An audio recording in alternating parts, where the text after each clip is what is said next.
Hello and welcome to the Unscripted SEO podcast. I'm your host, Jeremy Rivera, and I'm here with Garrett Sussman of iPullRank's. He's the director of marketing over there. We're going to get into the strange and weird, the awesome and fantastical things in SEO. Maybe touching on the fringe of things, but keeping our fingers on the pulse of SEO.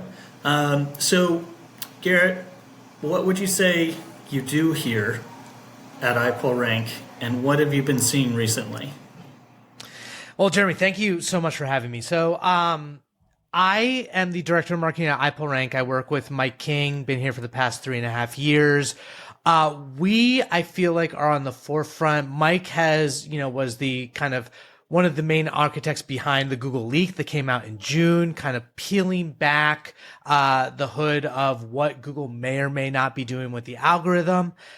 So I help with a lot of marketing of the agency. I work with our clients, but also have hosted my own podcast, Rankable, in the past, the SEO Weekly, as well as focusing on more and more this intersection between Google and AI search engines like the ChatGPTs, the Perplexities, like not seeing the market share change yet, but it could happen sooner rather than later, which I'm sure we'll get into. Definitely.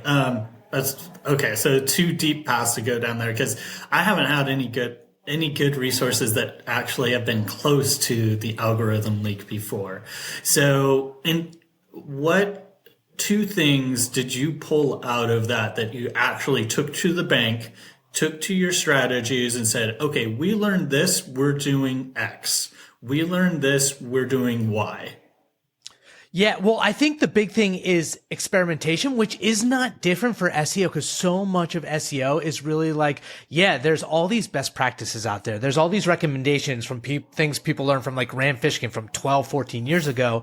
But if you're not testing out yourself, like we joke about the it depends, but having experiments to kind of put in place and execute is the name of the game, because your own industry, your own context, your own search queries and keywords that you're focusing on, they are all very specific to your own website and ecosystem. And so when it comes to, the algorithm update, I think, or the leak, excuse me, I think tied with the antitrust trial of the DOJ versus Google, these revelations that Pendu Nayak was talking about nav boost and how Google really is using user behavior potentially through Chrome to impact search rankings, makes you think about what you need to do to ensure that not only are users clicking through the search, the search results to your page, but then like staying there and finding the answers that are satisfying them. So doing a lot of tests in that respect. Yeah. Okay. So it's about, honestly, it's probably about not taking Google at their word about what anything is or does. And also looking at both brand and personalization, because, and personalization of industry. I've worked in, I did a poop scooper client, I worked in the cannabis industry, asphalt, e-commerce brands, major e-commerce brands, a ton of different rehabs, and none of those verticals behave the same. So yeah. I think there isn't a standard anymore of like, oh, you need to do X, Y, and Z for SEO. It needs to be first, put into that context of, okay, in your industry and niche, how are your competitors behaving? Because it's going to be a totally different game if you're competing with a bunch of nasty locksmiths who are some of the dirtiest dogs out there when it comes to SEO and willing to pay tons because the turnaround and capital, like the monetization is right there. The other dirty industry is steel door manufacturers. So it's incredible. There's weird little niches of manufacturing in different places I've run into where the profit margins are just so obscenely good that you just get this moral ambiguity going.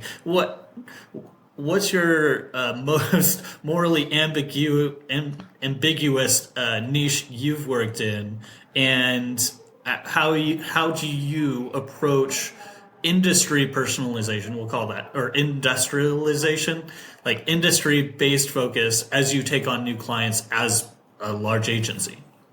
Well, it's interesting to your point about the locksmiths is before I was working at iPullRank, I was working for an online review software company called Grade Us. And so I got into SEO through local SEO, which to your point is a whole different approach to SEO with different strategies and metrics that they value compared to a more like informational, like the media publications or e-commerce. So there is a lot of nuance depending on what your goals are from organic search. Like the way that a locksmith, approaches, proximity and reviews and, door page, different types of like local landing pages is going to be completely different than, appearing in news SEO for a media publication or, topics or thinking about freshness.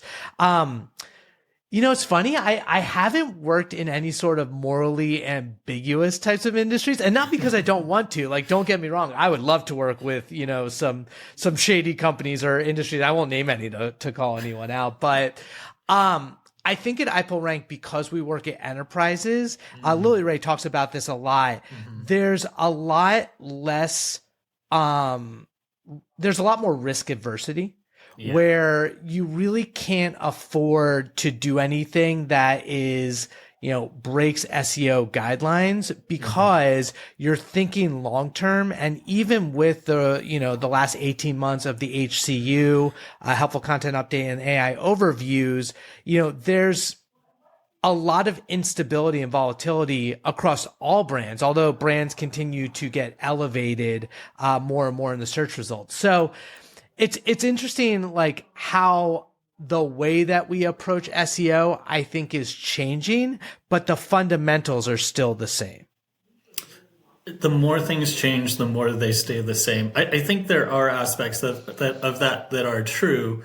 I have played in the enterprise SEO space as well. Like with I had to take a drug test in order to make some edits to HCA's website. Like I had to take a drug test. I had to go and sit on my laptop on their campus, and the security guard was watching me while I edit their website. I'm like, this is a ridiculous level of red tape. Like I edited like 15 pages, over 2 days, and like as a subcontractor, I'm like, wow, that is why that's a lot of red tape to go through to make some minor edits. No wonder their site is so stagnant. Like it takes so much to get some things going. But there is kind of the statement that all enterprises don't break Google guidelines. Forbes. Right. Well, I mean if you read AJ Cohn's like It's Good Enough article from last year, or especially there is that idea of brands get away with more, that they don't have to follow the guidelines. But as we're seeing more recently, with the site reputation abuse kind of manual penalties that are going out, it's like at any given moment, your runway can end. And so like for media publications, that's a real big challenge, because for the longest time, the monetization of ad revenue has been decreasing as people expect free content and expect free news. And so news publications have had that challenge, and they've kind of pivoted more and more towards affiliate marketing. And that's how they, generate so much more revenue. But there is that argument among SEOs that like a business publication like Forbes that focused on the business industry shouldn't necessarily be able to abuse their brand to show up for CBD gummies. But then the argument right now is like, who deserves to be up there? Like, why is New York Times and Wirecutter being traded differently than Forbes? And I do have some thoughts on that, but yeah, that's what we're seeing. I was talking to Morty in the previous episode about the site reputation abuse, and I think that there is a bit of a monkey paw effect that we're going to see in SEO as it moves from manual penalties, and finally, like Google always does this thing, they use their fear to get people to fall in line before, as a tool, before they'll do more things that are algorithmic.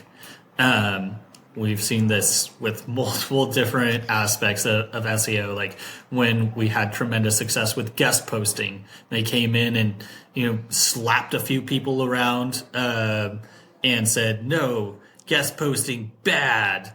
But, then kind of backing off on how they actually implemented that in the actual algorithm, and the manual penalties and the fear around it that was generated of oh no, I can't do this. I don't want to do any guest posts anywhere ever because, these people got slapped down so hard. But then when you come back to, okay, if we test this out and see okay, what was it that actually triggered this? What are they saying was the problem versus what's the actual strategy? And now you can't do away with the idea of having experts going to other places to be interviewed, or content being created and placed elsewhere on other people's sites. So Google has kind of seemingly backed off of their original strong, no guest posts, don't abuse it. But now we have another area with site reputation where we wanted them to slap down Forbes and you don't deserve to rank for CBD gummies. Come on. There's there's so many ridiculous examples we can point to, but as we that stay in your lane, how far can you write? Are you a thought leader, or are you just really posting something because you can make money as you've developed this level of brand or visibility or strength? As it comes to algorithmic, how do you see that playing out?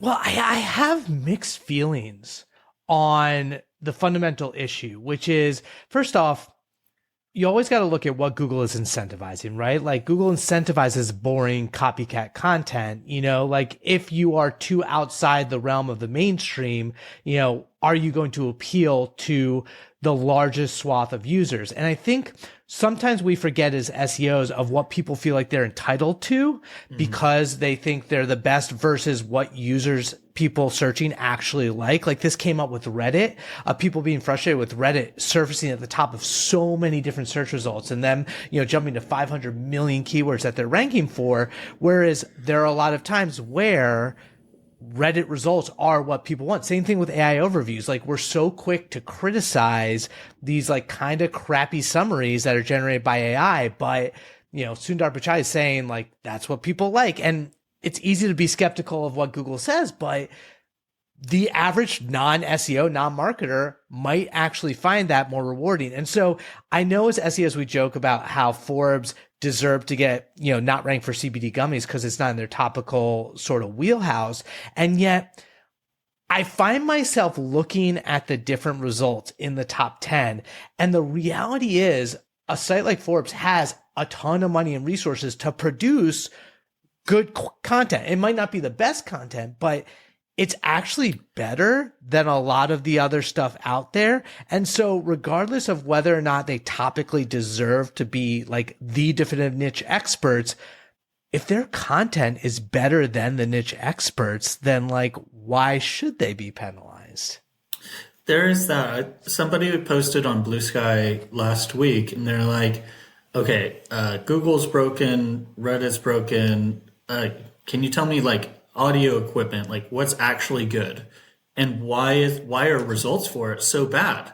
And my take on that was, well, the incentive cycle is really messed up, because you have a situation where somebody who is truly an audiophile, is he going to take the time and energy to really write this in-depth detailed review, photos, a video of the inside, comparing, this audio equipment to another? What would he get out of that? In early internet days, it'd be the obsession with the craft and trade. But at this point, you have to look at who is incentivized to do that. And you might have an influencer out there who, they can get those affiliate relationships and make some money by going down and breaking this out. But that's monetized, so there's always in some monetary incentive driving that piece of content. So I don't think that in this day and age that we can expect to see, any actual like quality sites building that level of quality content that people want. So what people look for instead is honest input. Like, okay, an audiophile might be participating in a forum, or they might be on Reddit and they have a fantastic insight and they'll throw it out there, but not with the expectation of like getting paid. It's just because they're arguing with somebody who disagrees with them. Totally. And even just to that point of like, you think about the way the traditional media used to work and where reviews used to come from. We used to have the critics that weren't incentivized. Right. They were incentivized to create investigative, in-depth pieces to go out but from a journalistic, neutral third party. We've broken journalism in a lot of ways. Right. Like SEOs have broken journalism.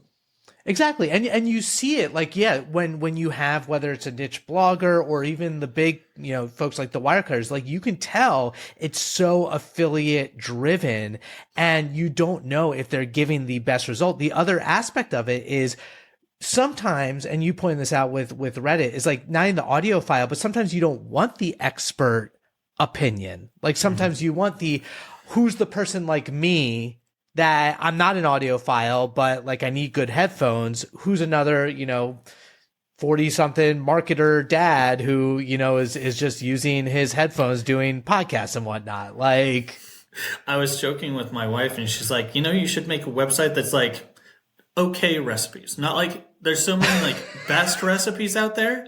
You should be not like bad recipes. Like, this is garbage, but like totally acceptable food.com. Like, you can make this and eat it. It's fine. Like, it's fine food.com. Like, recipes that are just okay. Like, it's not the best out there. Like, you're instead of your 2-block intro of like, oh, I was hanging out with my friends and we had the most magical experience making this meal. Like, no, I really threw this together in about 10 minutes. Here's the recipe and you'll eat it and you'll survive. Dude, I mean, it's funny, but it's true because it's like I hate that I find myself more and more siding with Google on a lot of things because I do think they're evil and I do think they're very ad revenue driven in a lot of ways. Maybe they weren't always, but I do also think that this is an impossible problem. And I was saying this in response to Blair McGregor wrote a really great article kind of going through what we're talking about in the context of Google being broken. And I was like, there are two things that can be true. Google can be editorial in the results. They can ultimately be choosing what they consider the best content because unless it's definitively factual, that can be a feature snippet or can be an AI overview, there's a nuance and subjectivity to these answers. And the other part is the algorithm can also be broken. They could have rolled out the helpful content update and had too many false positives because it's not doing what they intended and they don't know how to fix it. And this leads to this really challenging problem for whether you are a niche content creator or an enterprise brand that's benefiting from your brand recognition. If Google's not getting it right, no one's entitled to that, but it's how do you define what is the best anyway? And I think part of my concern is not so much I think there are ways that Google is quote unquote getting it wrong. When it comes to the algorithm and what it's ranking and what it's showing, that often it's good enough. AJ Cohn is one of my favorite authors on that aspect of things. But at the same time, I feel like whoever is in charge of optics, whoever is in charge of talking to SEOs in the SEO industry and giving their orders to Danny and giving the orders to John Moo, they're tying their hands because what we actually need is a little more transparency. What we need is if we're hit by HCU and it's going to give a site-wide penalty because of these pieces of content, we need in Google Search Console for us to see what pieces of content are causing the site-wide problem, because it's a blindness factor, right? Like, okay, this part of the site has cancer, but the whole thing is dying. Then you start looking at the head to the tail and you're like, okay, well, I'm going to try to fix the head. No, that didn't work. Okay, I'm going to try to fix the middle. No, that didn't work. I'm going to fix this. And then you have to wait until the next update to maybe have some impact or not, to know whether or not you did something to the right piece. And so there's this feeling of failure as an SEO that comes with like trying to deal with an HCU site. I don't know if you've run into one or have a team who have one that you're at least 90% sure. Nobody's 100% sure that you are. Like, it kind of lines up. You're pretty sure, but maybe it's another thing. It's something where in the past, like I'm thinking Penguin, I'm thinking Panda. Panda came out. You went down. You looked at your broken link. You looked at your link profile and like, yeah, okay, we deserve to get slapped around. Sorry, let's sacrifice a few goats. Let's do what we need to and apologize and clean up the link profile. And you did the action, then you could come back, or the site was dead, like it was AirB. Now we have this situation where there's so many HCU impacted sites where we just literally don't know if what we're doing is just, embalming a body that's never going to come back to life.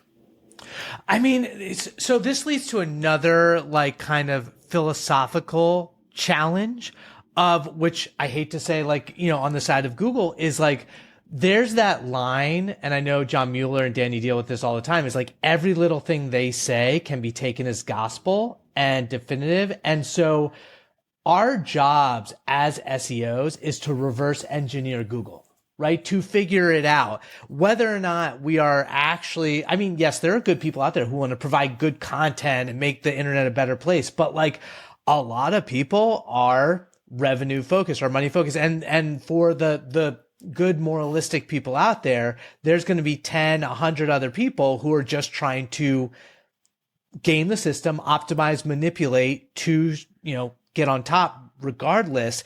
And so there's always going to be that, they say this cat and mouse game between not giving away, the ingredients or the recipe and also pointing people in the right direction of what Google wants to see. The question is, and this goes back to, Google deciding editorially what is helpful content. Mm-hmm. Right? It is ultimately what they can program the machine, the algorithms to determine is the best content, because I think one of the problems up until this point is they have incentivized vanilla, boring, crappy content, and they haven't rewarded like more interesting, more dynamic, more helpful content. And they haven't necessarily figured that out, and they have to rely on brands because that's what people want. And there's all sorts of reasons why this is just a really hard challenge for them. All right. Sorry for the hiccup in the middle of your fantastic rant, I'm sure. Can you start ranting again on that point? No, what I was saying was I really hate that I keep siding with Google on this, but I think there's a major challenge for them to try to play this cat and mouse game where they're trying to incentivize and point SEOs and content creators in a certain direction to improve the results on the internet, whereas not giving away the secret sauce that would allow people to manipulate it and get content that's not useful. And we've seen up to this point that, there has been so much incentivization of vanilla, boring content that just kind of answers a question, but is considered SEO content. And I don't think they've figured out how to surface. Like I remember, year ago, Marie Haynes would point out this whole idea of the hidden gems, that they were going to pull out these like unique, non-commercial sort of types of sites to surface. And I don't think they know how to do it effectively. I mean, and there's as much question of, do they actually exist? Because the incentive cycle hasn't existed to support or create them. Because if we think back to the first HCU, and what startled so many SEOs was the blatant statement of, we're targeting content that was created for SEO. And you're like, yes, excuse me? There's so, like, that's 3/4 of the internet is created for the purpose of being quality content and ranking and getting the traffic and supporting it. And so you dial back of like, okay, well, which bucket of sites did they first target with HCU? And it was programmatic sites. It was celebrity birthday sites that were programmatically copy and pasting the same profile. And it was also, interestingly, like some niche sites that topically they had obviously taken all of the people also ask questions for a niche. One that I saw was for like Naruto, and they made their own versions that weren't that much better and slapped ads on it. There was no business, there was nothing to buy, there was nothing to purchase, there was just ads, and the whole site existed to copy and paste a slightly different version of the current, what seemed to be the current PAAs. So from that perspective, it's like, okay, well, the reason the person made that site was to make money from that site existing because it was going to get Google organic traffic. And so their statement was like, well, that's bad. But if you extend that model further of like how much content on the internet actually exists as a business model, how many publishers exist as a business model, based off of creating consumable content that for the most part gets its traffic from organic search and monetizes using ads. That's a huge section of the internet. And, the incentives are all twisted around. Like, at what point do these third-party affiliate models and these products that you want to get out there, creating mini ecosystems, creating content that's going to rank, like, how do you deal with that as Google? But also, how do you, as an SEO, like, you're given a mission and a job of like, okay, I'm going to hire to help me rank this content. Like, okay, well, I'm hired to rank this content. Like, okay, I'm going to do my best to make great content. Just because I'm not Forbes doesn't mean that what I'm putting out isn't helpful. Well, it's a big problem. And that's why I think Google relies so heavily on brand signals, is that it's really hard, I think, for them to determine what is more trustworthy from a new website or a new, slice of content that comes up if they haven't established that trust. And, why we see all this EEAT when you have, all these generative AI sort of sites spinning out content, ruining the game for everyone. And so I think that it makes sense why it would be hard to get in there. It's almost like you think about, professional sports. It's not like you can automatically just decide one day you're going to show up and compete at the professional level just because, you got some really nice new shoes to help you out. Like, it doesn't work like that. So it's not surprising that we're seeing brands, they don't have to play by the rules. They can be, there's so many different factors. They have more money, they have more brand recognition, they've been there longer. It makes sense even if they're not doing it as well as other people. So I think if we look at it, Google is using brand signals as a proxy for real world signals. Yeah.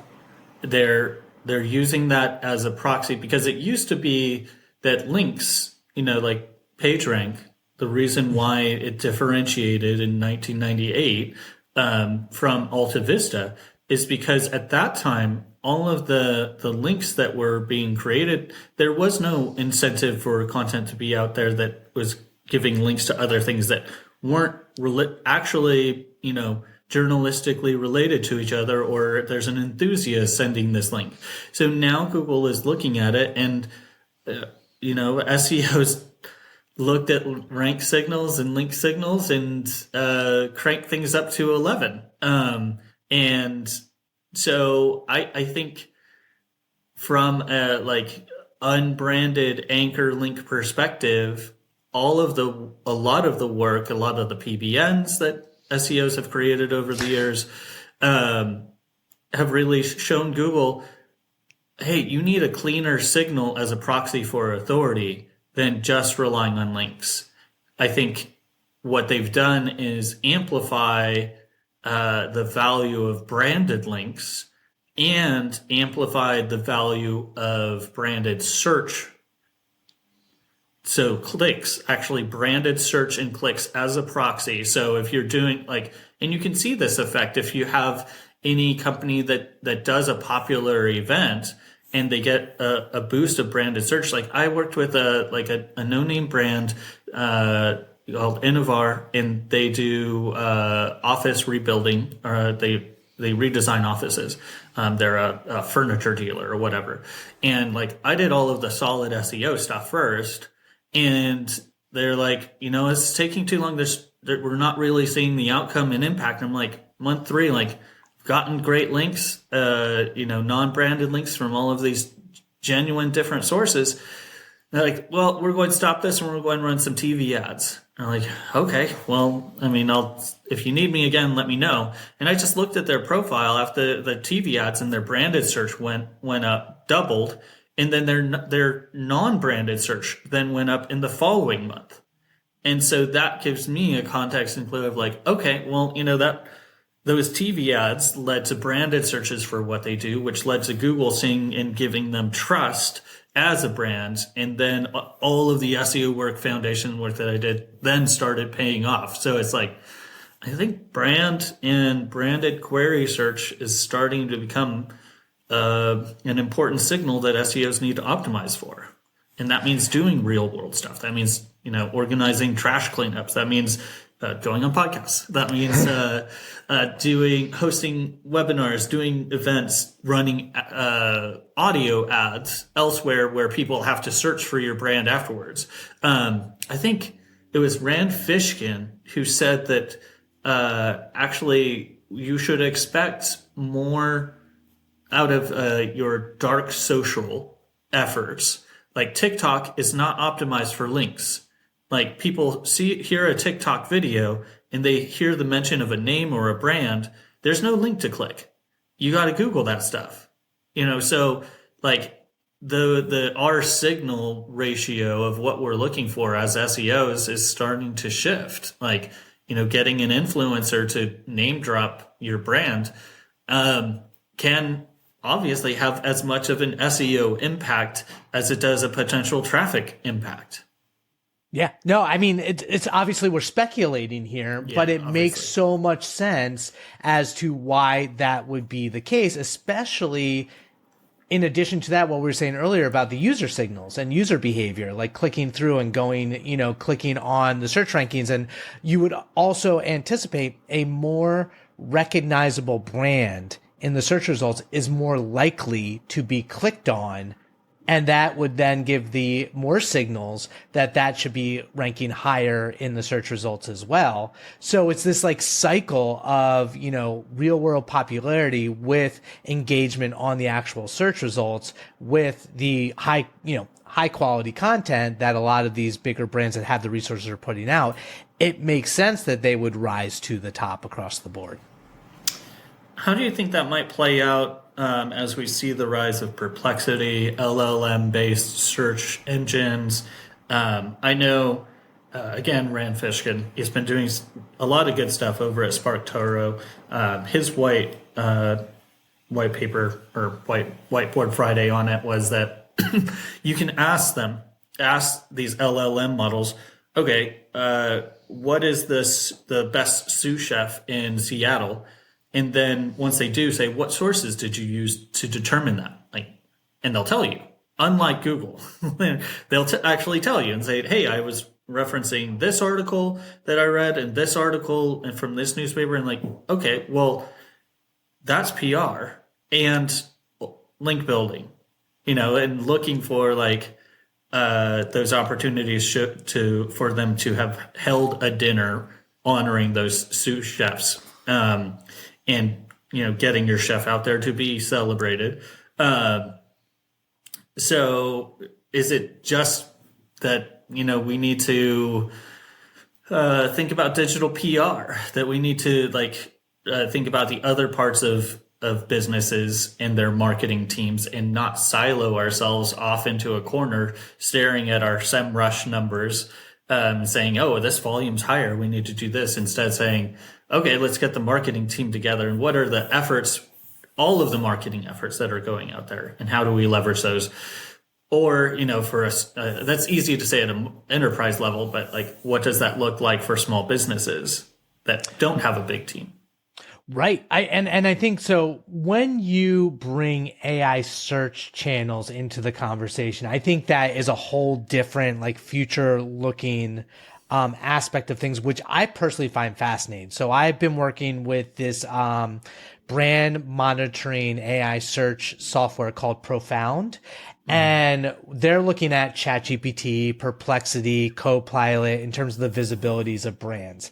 And what's interesting about thinking about those is, we have to take into consideration the two different models. There's the ones that aren't internet connected, like ChatGPT pre-search, where it was based purely on the existing data that it was trained on, which originally was like back in 2021, and then they updated it, but it wasn't being augmented with new information.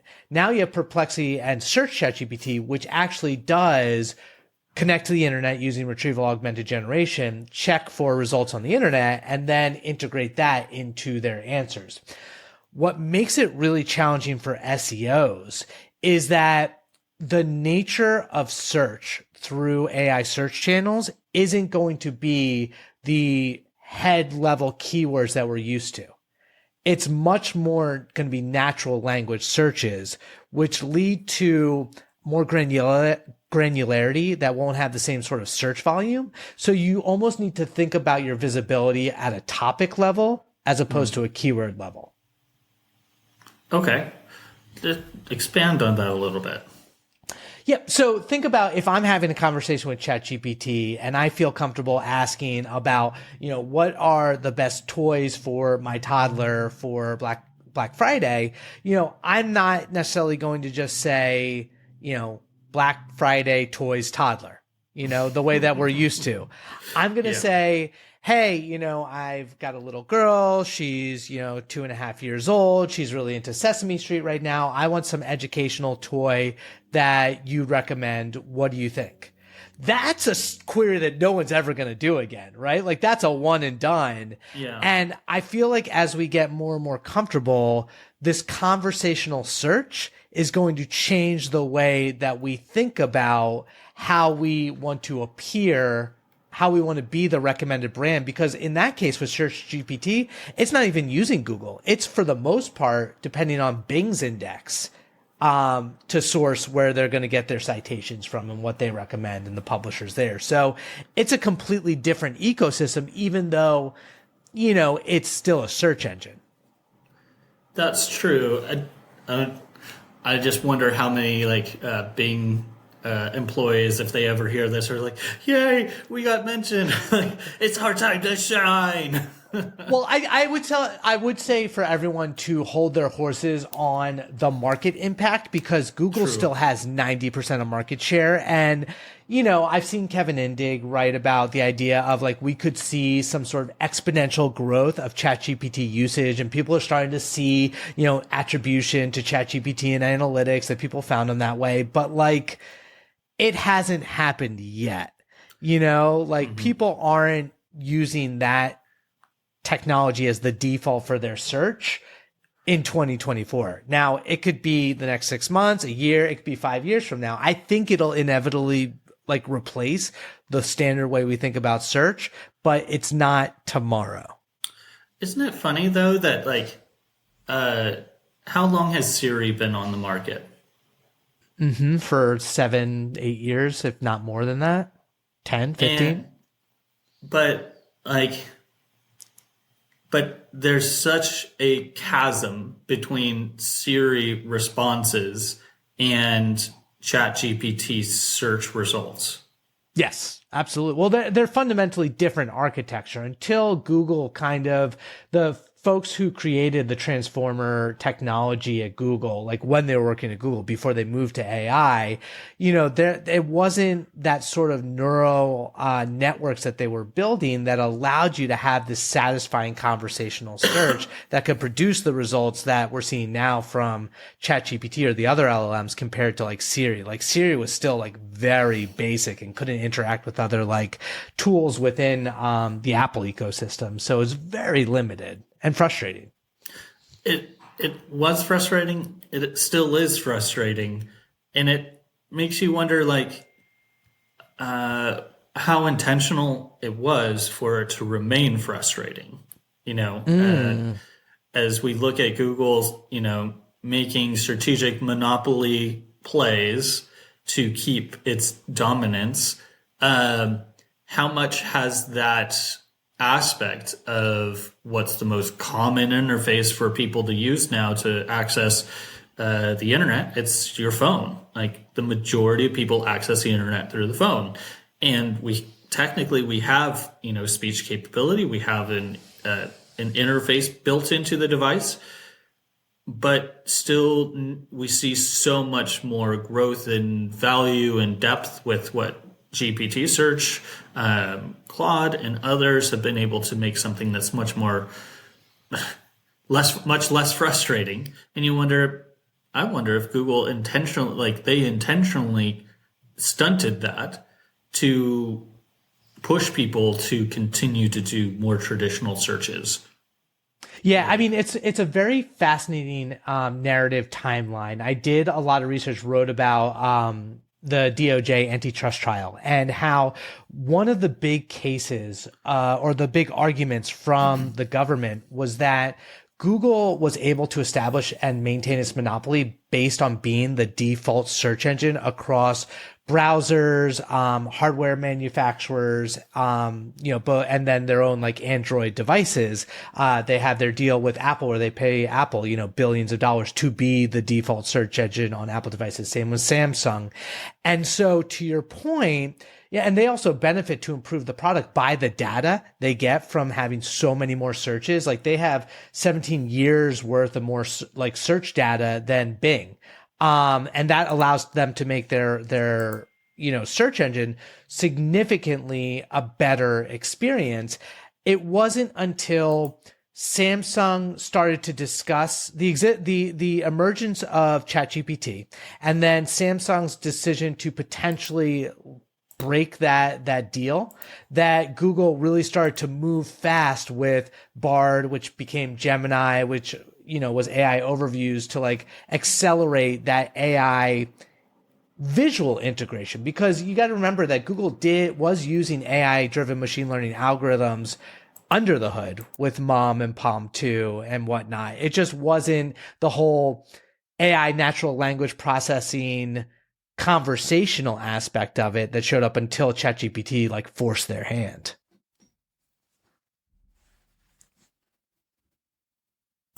I can buy that. So kind of wrapping things up, based off of what you've been working on, based off of what you're looking forward to happening next, what are some fundamentals that you have been putting into place on your accounts on the execution side of things?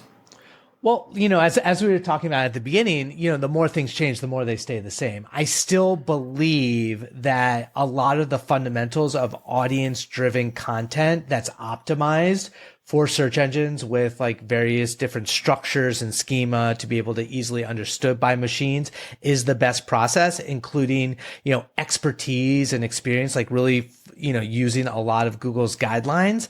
That said, we are paying attention to Google's continued integration of AI features into the search results. For instance, we know AI overviews are here. They're here to stay. They're expanding more and more. Over the last 3 or 4 months, Google's integrated AI organized shopping. We're seeing more and more AI organized search results in the context of they promise recipes and informational and local and all that, in terms of things to do. And it's giving you all these different topic carousels that are AI related, that are expansions of what your search is, trying to anticipate what else you would be looking for next. And I think that's going to be the direction. So as we move away from 100% focusing on individual keywords, we're going to want to continue to focus on the customer journey in the context of topics and really expand the content to cover every single point that someone would search in the journey, so that even if someone searches for things to do in New York City, that your client or your website or whoever's listening to this shows up in all the different kind of topical carousels and subtopics that you could potentially show up in. I think there was something I saw last week where the intent of 82 million searches had been broken down at looking at the query as to what was the intent, the bucket that the query fell into for intent. And I, of course, as an SEO, was okay, well, how do I write for that? How do I break apart that intent? Is it an article that addresses multiple intents that going to perform better, or one intent? And the author of that data is no, you may come to those conclusions, but I was just saying, here's the data, and think about optimizing for the query. It does fit different intents. Is it a Boolean? Is it a yes, no that they're looking for? Is it a qualitative difference between those two? What's your take on that type of data and creating content in those veins? Yeah, I mean, Mark Williams Cook talked about the idea that Google does classify by those intent types. And so I think, that's where audience research really comes into play, and looking at individual SERPs. But it makes it hard when you are an enterprise that's trying to scale to, millions of pages across hundreds of millions of SERPs. So what SEO podcast would this be if I didn't say it depends? It really depends on what your resources are, what your focus is, and what you're trying to accomplish, whether it's very individual, granular, or at volume at scale. What are the strategies that you can do to accomplish that? But I think ultimately intent is something that you need to pay attention to, because that's going to satisfy the user, which would ultimately, in theory, get rewarded by the algorithms if you create content for the specific intent and people click on it and stay there. What if you set the intent of the intent not to just rank, but to try to get the person, the reader, to stay and engage and read more and do more? It depends on the query. I mean, there's a lot of I think there's a certain entitlement that a lot of websites feel when it comes to organic search, that people should come to their site for the content. However, more and more informational search is commodified. It's you see the same 10 brands saying the same exact thing. It's who goes back to earlier in our conversation, who is the best version of that if you're basically saying the same thing every time. So it's it doesn't surprise me that Google would be rolling out these AI overviews and people would just stay on the SERP and not leave. So going back to your question around intent, the focus should really be is like, what is the type of content that isn't commodified, that you're very unique and, you know, it might not be the same volume that you're used to with organic search, but that will actually drive business revenue. Right? Like whether it's further down the funnel and it's more specific to what you're offering, or if it's like just in the middle of the funnel, but you can differentiate yourself and really like steal those clicks. If you haven't nailed that, that's probably where you want to start, as opposed to focusing a lot on top of the funnel stuff that can be commodified by anybody.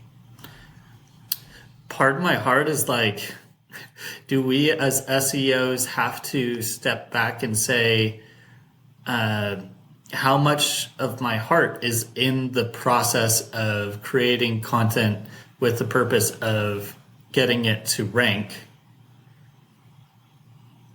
as a fundamental like concept? Because if Google is facing this intractable problem of, well, if people keep intentionally creating content that's just designed to rank, and we don't want to rank content that's just designed to rank, how do we as SEOs continue to exist to optimize for search if we're not supposed to optimize for search? Right. Like, and that's the cat and mouse game, right? Like it is still a machine. It's still like using quantifiable metrics to decide what is going to rank in the algorithm. They're just becoming maybe more complex, maybe counterintuitive, maybe harder to like parse out and figure out, because, you know, I always go through this battle in my head of overestimating and underestimating Google at the same time. Like, do we give them too much credit or not enough? Which, you know, a lot of times it's not enough. Yeah. A lot of times it's not enough, and a lot of times it is way too much. Definitely. Like, I know, you know, I've been to a lot of SEO conferences over the years, and, you know, sometimes you meet people at these conferences and they're like a Sith Lord sitting next to you being like, come to the dark side. Google is evil. We're the good guys. We're, you know, finding the edge cases and proving what they're saying is wrong. And, you know, we've been given a mission by the businesses we work with to bring them traffic and revenue and money through this channel. And, you know, if Google says that they don't value meta keywords anymore, well, we shouldn't take them at their word. We should test it. And, you know, if it works, then we should continue to put as many meta keywords in there as possible. It's Google's responsibility and Google's broken algorithm that's rewarding us. So if they didn't want it to happen, then they would take the resources and time to make a fair algorithm that actually sorted through results and gave great results. It's not my fault that they're incentivizing the meta keywords having this value. That doesn't mean that I'm not going to make a bunch of money by having pages and pages of white text on a white background for as long as having white pages on white text on a white background. If they don't want that to rank, they should make that not rank in the algorithm. I mean, in the grand scheme of things, Google's a private business with revenue-driven incentives themselves, which they're, you know, we live in a consumer capitalist society, at least in the US, where it's like more and more and more, bigger and bigger and bigger. And, you know, in my opinion, obviously, I think search should be like a public utility, but it's not. No one has, you know, no government has the money to really do that as a free service. It's like we have our libraries here, but we don't have a digital library. And so as long as you have a corporation that runs the algorithm with, you know, their ad revenues driving them, they're going to make those decisions. And, you know, they have a responsibility to maintain trust, because if people don't use the search engine, then they're not going to get the advertisers and the revenues. And then that's, you know, a collapsing empire. But until then, until they lose that trust, they can do what they want. So reality is what it is. And, I mean, you know, as long as businesses can make money off people arriving from search, people like me will get paid to try to find ways to increase that amount and use, you know, different tactics to do so, some which some people will assign moral value to and some won't. SEO's not going anywhere, man. I mean, like, even if Google is not the way that we search, humans are curious. They need to find a way to search for information. And there's going to be some platform and ecosystem that marketers and SEOs will want to optimize for visibility for. So it's a game that's changing, but it's not a game that's ever going to go away. You hit it on the head. Thank you so much for that philosophical end. Like, do I exist? Yes, I SEO. I optimize, therefore I exist. I love it. And it's true. It's true, man. You're good. Sleep better tonight. I'm going to. Thanks so much, Garrett. Thanks, Jeremy.